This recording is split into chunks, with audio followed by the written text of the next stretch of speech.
आपला आवाज कोकण 24 तास। दादांच्या जाण्याने महाराष्ट्रातील युवा नेत्यांचे प्रचंड नुकसान आणि जनतेची मोठी हानी असल्याची प्रतिक्रिया गृहराज्यमंत्री योगेश कदम यांनी व्यक्त केली आहे।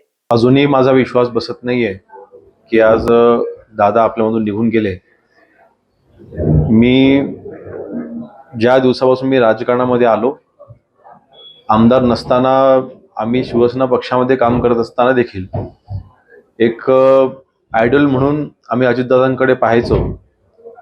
दादांची काम करण्याची पद्धत, कार्यकर्त्यांना त्यांनी ज्या पद्धतीने एकत्रितकडून जोडून ठेवायची त्यांच्यामध्ये जी एक शैली होती ती कदाचित राज्यामध्ये अन्य कोणाकडे नव्हती।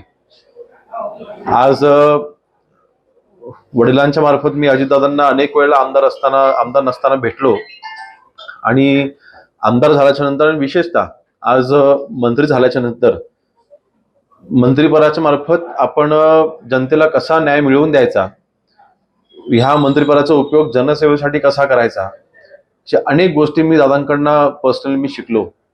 कामाचा पाठपुरावा करणं किंवा प्रशासनावरती जी पकड असली पाहिजे ती कशा पद्धतीने असली पाहिजे, आज मंत्री म्हणून योगेश तू कसं काम केलं पाहिजे हे त्यांचे सल्ले।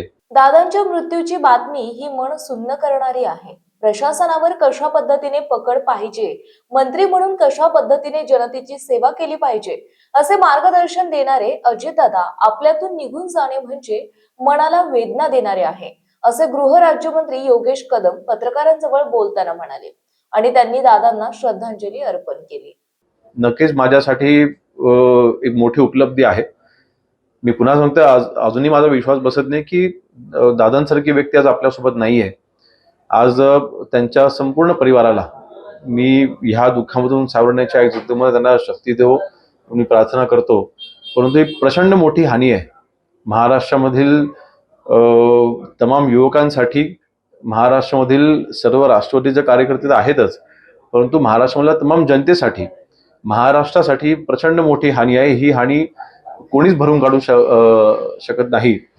मला वाटतं आज दादांचं कार्य त्याला कुठलीही तोड नाही, मला काही वेगळं सांगायची आवश्यकता नाही, परंतु मनामध्ये प्रचंड दुःख आहे आणि जेव्हा बातमी ही समजली त्यावेळेला मन सुन्न करून टाकणारी बातमी होती आणि काय बोलावं मला माहिती नाही, परंतु नक्कीच संपूर्ण परिवारासोबत आम्ही आहोत, पवार कुटुंबियांसोबत आम्ही आहोत। अजितदादांचे, राष्ट्रवादीचे जे सर्व कार्यकर्ते आहेत त्या कार्यकर्त्यांच्या सर्वांच्या दुःखामध्ये आम्ही सहभागी आहोत आणि सगळ्यांना आई जगदंबा ह्या दुःखामधून सावरण्याची शक्ती देवो एवढीच प्रार्थना करतो। समंदर की गोद में पला है तू, अंगड़ाई लेते ही लहरें शुरू, आज यौवन की मस्ती छोड़, ले चलता हूं तुझे एक नए मोड़, आजा तुझे माँ पुकारे अब, छेड़ देते हैं बीच से कुछ शरारत हंसी, गले लगा ले उसे ए फकीर, इंतजार कर रहा है तेरा तो, चल दे देते हैं उसे फसल की खूबसूरती तो, आजा तुझे माँ पुकारे अब, उन्हें भी देनी है एक नई पहचान, आजा तुझे माँ पुकारे अब। फिनोलेक्स पाइप्स पहुंचाए पानी को अपनी मां के पास। महाराष्ट्रातील तसेच कोकणातील महत्त्वाच्या बातम्या पाहण्यासाठी कोकण 24 तास न्यूज चॅनलला YouTube वर सबस्क्राइब करा आणि बेल आयकॉन प्रेस करा।